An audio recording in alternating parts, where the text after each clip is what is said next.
ನಮ್ಮ ರಾಷ್ಟ್ರೀಯ ಪ್ರಾಣಿ ಬಂಗಾಳದ ಹುಲಿಯ ಬಗ್ಗೆ ತಿಳಿದುಕೊಳ್ಳೋಣ.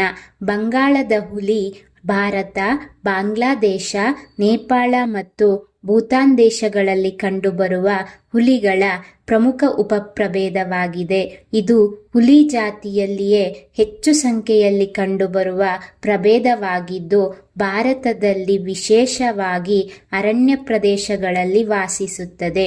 ಬಂಗಾಳದ ಹುಲಿಯ ದೇಹ ಬಲಿಷ್ಠವಾಗಿದ್ದು, ಕಿತ್ತಳೆ ಬಣ್ಣದ ಚರ್ಮದ ಮೇಲೆ ಕಪ್ಪು ಪಟ್ಟಿಗಳು ಇರುತ್ತವೆ. ಪ್ರತಿಯೊಂದು ಹುಲಿಗೂ ಅದರ ಪಟ್ಟೆಗಳ ವಿನ್ಯಾಸ ವಿಭಿನ್ನವಾಗಿದ್ದು, ಇದು ಮಾನವನ ಬೆರಳಚ್ಚಿನಂತೆ ಪ್ರತ್ಯೇಕ ಗುರುತಾಗಿರುತ್ತದೆ. ಪ್ರೌಢ ಗಂಡು ಹುಲಿಯ ತೂಕ ಸಾಮಾನ್ಯವಾಗಿ 180ರಿಂದ 260 kg ಇರಬಹುದು. ಹೆಣ್ಣು ಹುಲಿಗಳು ಸ್ವಲ್ಪ ಚಿಕ್ಕ ಗಾತ್ರದಲ್ಲಿರುತ್ತವೆ. ಬಂಗಾಳದ ಹುಲಿಗಳು ಮುಖ್ಯವಾಗಿ ಒಂಟಿಯಾಗಿ ವಾಸಿಸುವ ಪ್ರಾಣಿಗಳು. ತಮ್ಮ ತಮ್ಮ ಪ್ರದೇಶವನ್ನು ಗುರುತು ಹಾಕಿಕೊಂಡು ಕಾಪಾಡಿಕೊಳ್ಳುತ್ತವೆ. ಇವು ಉತ್ತಮ ಈಜುಗಾರರು ಕೂಡ. ನದಿಗಳು, ಕೆರೆಗಳು ಹಾಗೂ ಜಲಾಶಯಗಳನ್ನು ಸುಲಭವಾಗಿ ದಾಟುತ್ತವೆ. ಆಹಾರದ ವಿಷಯದಲ್ಲಿ ಬಂಗಾಳದ ಹುಲಿ ಜಿಂಕೆ, ಕಾಡು ಹಂದಿ, ಕಾಡು ಎಮ್ಮೆ ಮೊದಲಾದ ದೊಡ್ಡ ಪ್ರಾಣಿಗಳನ್ನು ಬೇಟೆಯಾಡುತ್ತದೆ. ಸಾಮಾನ್ಯವಾಗಿ ರಾತ್ರಿ ಸಮಯದಲ್ಲಿ ಅಥವಾ ಬೆಳಗಿನ ಜಾವದಲ್ಲಿ ಬೇಟೆಯಾಡುವ ಸ್ವಭಾವ ಇದರದ್ದಾಗಿದೆ. ಬೇಟೆಯ ವೇಳೆ ಹುಲಿ ಬಹಳ ಶಾಂತವಾಗಿ ಬೇಟೆಯ ಹತ್ತಿರ ಹೋಗಿ ಏಕಾಏಕಿ ದಾಳಿ ಮಾಡಿ ತನ್ನ ಶಕ್ತಿಶಾಲಿ ದವಡೆಯಿಂದ ಮತ್ತು ಉಗುರುಗಳನ್ನು ಬಳಸಿ ಬೇಟೆಯನ್ನು ಹಿಡಿಯುತ್ತದೆ.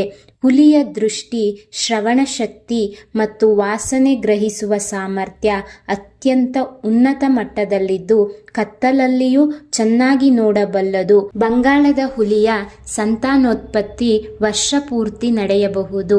ಗರ್ಭಧಾರಣೆಯ ಅವಧಿ ಸುಮಾರು 3ರಿಂದ 3.5 ತಿಂಗಳುಗಳಿರುತ್ತದೆ. ಸಾಮಾನ್ಯವಾಗಿ ಹೆಣ್ಣು ಹುಲಿ 2ರಿಂದ 4 ಮರಿಗಳನ್ನು ಹೆರುತ್ತದೆ. ಮರಿಗಳು ಹುಟ್ಟಿದ ನಂತರ ಕೆಲವು ತಿಂಗಳು ತಾಯಿಯ ಮೇಲೆಯೇ ಸಂಪೂರ್ಣ ಅವಲಂಬಿತವಾಗಿರುತ್ತವೆ. ತಾಯಿ ಅವುಗಳಿಗೆ ಬೇಟೆಯಾಡುವ ವಿಧಾನ, ಶತ್ರುಗಳಿಂದ ತಪ್ಪಿಸಿಕೊಳ್ಳುವ ಕೌಶಲ್ಯಗಳನ್ನು ನಿಧಾನವಾಗಿ ಕಲಿಸುತ್ತದೆ. ಸುಮಾರು 2ರಿಂದ 3 ವರ್ಷಗಳ ನಂತರ ಮರಿಗಳು ಸ್ವತಂತ್ರವಾಗಿ ಬದುಕಲು ಅರಣ್ಯದಲ್ಲಿ ಹೊರಟು ಹೋಗುತ್ತವೆ. ಬಂಗಾಳದ ಹುಲಿಯು ಅರಣ್ಯದ ಆಹಾರ ಸರಪಳಿಯಲ್ಲಿ ಉನ್ನತ ಸ್ಥಾನದಲ್ಲಿರುವ ಶಿಕಾರಿ ಪ್ರಾಣಿ ಆಗಿದ್ದು, ಅರಣ್ಯದ ಸಮತೋಲನವನ್ನು ಕಾಪಾಡುವಲ್ಲಿ ಪ್ರಮುಖ ಪಾತ್ರ ವಹಿಸುತ್ತದೆ. ಹುಲಿಗಳು ಕಡಿಮೆಯಾದರೆ ಜಿಂಕೆ ಮತ್ತು ಇತರ ಸಸ್ಯಾಹಾರಿ ಪ್ರಾಣಿಗಳ ಸಂಖ್ಯೆ ಹೆಚ್ಚಾಗಿ ಅರಣ್ಯದ ಸಸ್ಯ ಸಂಪತ್ತಿಗೆ ಹಾನಿಯಾಗುವ ಸಾಧ್ಯತೆ ಇರುತ್ತದೆ. ಆದರೆ ಇಂದಿನ ದಿನಗಳಲ್ಲಿ ಅರಣ್ಯ ನಾಶ, ಮಾನವ ವಾಸಸ್ಥಳಗಳ ವಿಸ್ತರಣೆ, ಅಕ್ರಮ ಬೇಟೆ ಇವುಗಳಿಂದ ಬಂಗಾಳದ ಹುಲಿಗಳ ಸಂಖ್ಯೆ ಅಪಾಯಕ್ಕೆ ಒಳಗಾಗಿದೆ. ಹುಲಿಯ ಚರ್ಮ, ಎಲುಬು, ಹಲ್ಲುಗಳಿಗಾಗಿ ಅಕ್ರಮವಾಗಿ ಬೇಟೆಯಾಡಲಾಗುತ್ತಿದ್ದು, ಇದರಿಂದ ಹುಲಿಗಳ ಸಂಖ್ಯೆ ಗಣನೀಯವಾಗಿ ಕುಸಿದಿದೆ.